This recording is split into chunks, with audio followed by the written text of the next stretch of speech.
అని ఒక మహాకవి అన్నాడు, కవిత్వానికి ఏది అనర్హం కాదు, దేన్నైనా కవితా వస్తువుగా తీసుకోవచ్చు అని. చంద్రబాబు నాయుడు గారు అంటున్నారు, ఎవడో అతీతం కాదు అరెస్ట్కి.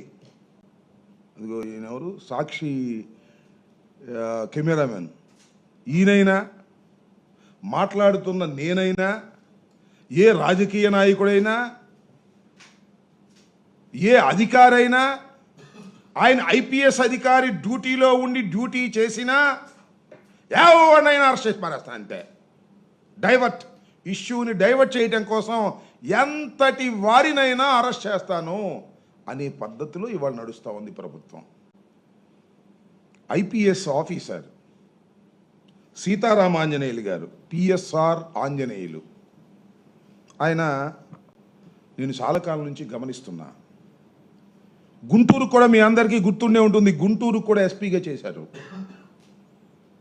ఆ తర్వాత సిటీ పోలీస్ కమిషనర్గా విజయవాడ చేశారు.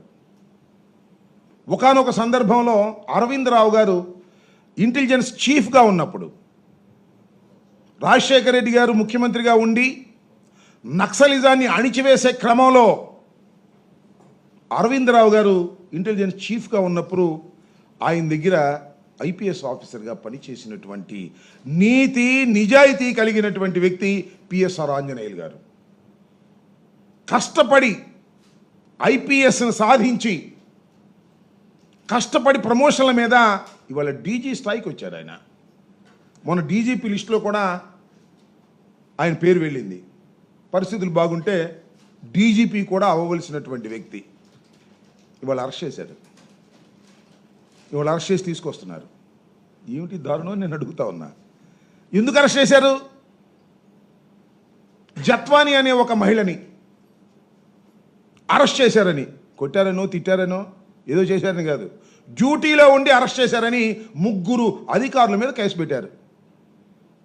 బాంబేలో నటిగా ఉన్నటువంటి ఒక చిన్న నటిగా ఉన్నటువంటి ఒక జత్వాని మీద కుక్కల విద్యాసాగర్ అనే వ్యక్తి కంప్లైంట్ ఇస్తే ఆ కంప్లైంట్ రిజిస్టర్ చేసి చట్టబద్ధంగా బాంబే వెళ్ళి ఆ రోజున సిపి గారు, ఏసీపీ గారు వెళ్ళి అరెస్ట్ చేసి తీసుకొచ్చి కోర్టులో ప్రొడ్యూస్ చేశారు. కోర్టు రిమాండ్ ఇచ్చింది. రిమాండ్ తర్వాత బెయిల్ తీసుకు వెళ్ళారు. అంత చట్ట ప్రకారం జరిగినటువంటి అంశం. దానిలో ఇవాళ కేసు పెట్టారండి. వాళ్ళిద్దరి మీద కూడా కేసు పెట్టారు. విద్యాసాగర్ని అరెస్ట్ చేశారు, ఆయన బెయిల్ వచ్చేసింది. కాంతిలాల్ టాటా సిపి, ఆయనకి బెయిల్ వచ్చేసింది, యాంటిసిపేటరీ బెయిల్. విశాల్ గున్ని మనకు ఎస్పీగా చేశాడు గుంటూరుకి, ఉమ్మడి గుంటూరు జిల్లాకి, ఆయన కూడా యాంటిసిపేటరీ బెయిల్ వచ్చేసింది. ఆ రోజున ఇంటెలిజెన్స్ చీఫ్గా పిఎస్ఆర్ ఆంజనేయులు గారు పనిచేస్తున్నారు. ఆయన కోర్టుకి వెళ్ళా, బెయిల్ తెచ్చుకోవాలా. బహుశా అరెస్ట్ చేయాలనుకున్నారో లేదా చట్టబద్ధంగా చట్ట ప్రకారంగా చేయాలనుకున్నాడో యాంటిసిపేటరీ బెయిల్కి వెళ్ళా. ఇవాళ తీసుకొచ్చి అరెస్ట్ చేశారు. ఇప్పుడు దాకా అరెస్ట్ చేయలే. హైదరాబాద్లో వెళ్ళి అరెస్ట్ చేసి తీసుకొచ్చి మరి బహుశా కోర్టులో ప్రొడ్యూస్ చేస్తారు.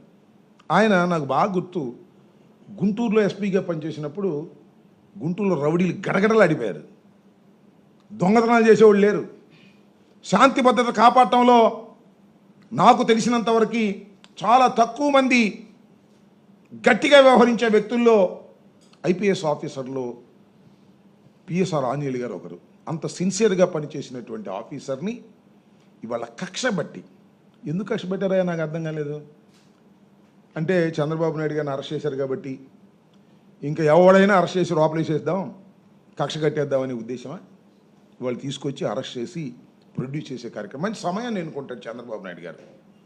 ఎందుకంటే ఏదైనా మంచి ఇష్యూ రైజ్ అవుతుంది అనుకోండి తనకు వ్యతిరేకంగా, అప్పుడు డైవర్ట్ చేయడం కోసం అరెస్ట్ చేస్తారు. కాశీరెడ్డిని కూడా నిన్న అరెస్ట్ చేశారు. స్కాము లేదు, ఏమీ లేదు, దానిలో ఆయన అరెస్ట్ చేశారు. ఇవాళ జరుగుతుంది ఏంటి రాష్ట్రంలో? చంద్రబాబు నాయుడు గారు ఇచ్చిన హామీలు ఏమిటి? చంద్రబాబు నాయుడు గారు ఇచ్చిన హామీలు ఒక్కటైనా నెరవేర్చారా? అధికారంలోకి రాకముందు, ఎన్నికలకు ముందు అరచేతిలో వైకుంఠం చూపించేశాడు ప్రజలందరికీ కూడా. ఏదడిగితే అది ఇచ్చేస్తాను అన్నాడు అంతే. ఇప్పుడు నరకం చూపిస్తున్నాడు.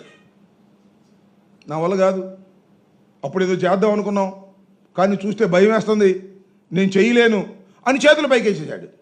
ప్రజలందరూ ఏమనుకుంటున్నారు, చంద్రబాబు అంతా దొంగ, ఎవరు లేరు, అబద్ధాల కోరు, ఎన్నికలకు ముందు ఏదైనా చెప్తాడు, ఎన్నికల తర్వాత ఏది చేయడు అని జనం చర్చించుకుంటున్నారు. చంద్రబాబు నాయుడు గారు 11 మాసాలు అయిపోయి 12వ మాసంలోకి ప్రవేశిస్తున్నారు. సంవత్సరం గడుస్తూ ఉంది. సంవత్సరానికి పండగ జరిగిద్ది. చంద్రబాబు నాయుడు గారు అది చేశాను ఇది చేశానని జనం కూడా పండగ చేస్తారు, పచ్చడి చేస్తారు జనం. ఒక్క హామీని కూడా నెరవేర్చనటువంటి దుర్మార్గమైన పరిపాలన ఇక్కడ జరుగుతూ ఉంది అని ప్రజల్లో చర్చ జరుగుతుంటే, ఈ చర్చల్ని డైవర్ట్ చేయడం కోసం కసిరెడ్డిని అరెస్ట్ చేస్తారు, పిఎస్ఆర్ ఆంజనేయులు గారిని అరెస్ట్ చేస్తారు. పొద్దున్నే పేపర్లో IPS officer PSR Anjaneyulu arrest, అది హెడ్డింగ్. అంతేగాని చంద్రబాబు నాయుడు గారు చేసినటువంటి దుర్మార్గమైన హెడ్డింగ్లు రాకూడదు అనేటువంటి పద్ధతుల్లో ఇవాళ నారా చంద్రబాబు నాయుడు గారు వ్యవహరిస్తున్నారు. అదేంటండి, ఉర్స్ అంట.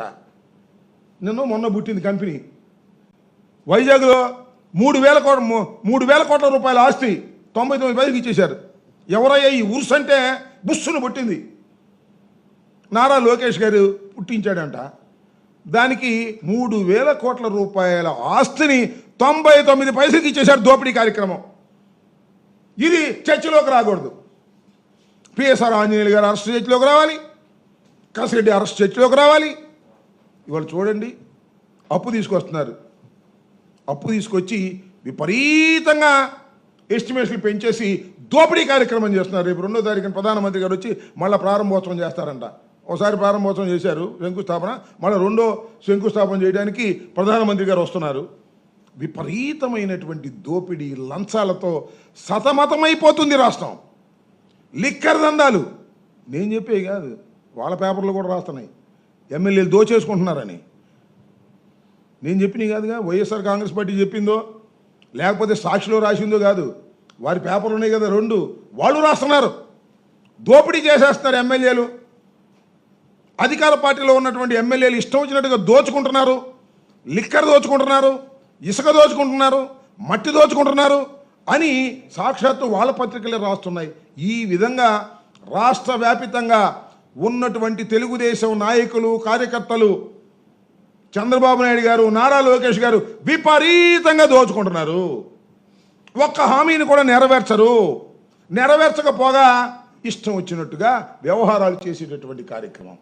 వీటన్నిటినీ డైవర్ట్ చేయడం కోసం ఇవాళ పిఎస్ఆర్ ఆంజనేయులు గారిని అరెస్ట్ చేశారు, కసిరెడ్డిని అరెస్ట్ చేశారు. స్కామ్ అంట. ఏం స్కామ్ నాకు అర్థం కాల. లిక్కర్ స్కామా? ఎట్లా ఉంటుంది లిక్కర్ స్కామ్? నాకు తెలియగడుగుతాను. లిక్కర్ ప్రభుత్వం అమ్మితే స్కామ్ ఉంటుందా? లిక్కరు ప్రైవేటు వాళ్ళకి ఇస్తే స్కామ్ ఉంటుంది. ప్రభుత్వమే లిక్కర్ అమ్ముతుంటే షాపుల్లో పెట్టి స్కామ్ ఎందుకు ఉంటుందండి? ఎవరు లంచాలు ఇస్తాడు? నాకు అర్థం కాలేదు. లేదు, ఏదన్నా కొత్తగా ఏదైనా డిస్టిలరీకి పర్మిషన్ ఇచ్చారా జగన్మోహన్ రెడ్డి గారు? ఒక్కడి కూడా ఇవ్వకుండా లంచాలు ఇస్తారా? గత ప్రభుత్వం కన్నా, అంటే చంద్రబాబు నాయుడు గారి ప్రభుత్వం కన్నా తక్కువ రేటుకి అమ్మితే లంచాలు ఇస్తారండి? ఉన్న బెల్ట్ షాపును రద్దు చేస్తే లంచాలు ఇస్తారా? ఇస్తే లంచాలు ఇస్తారా?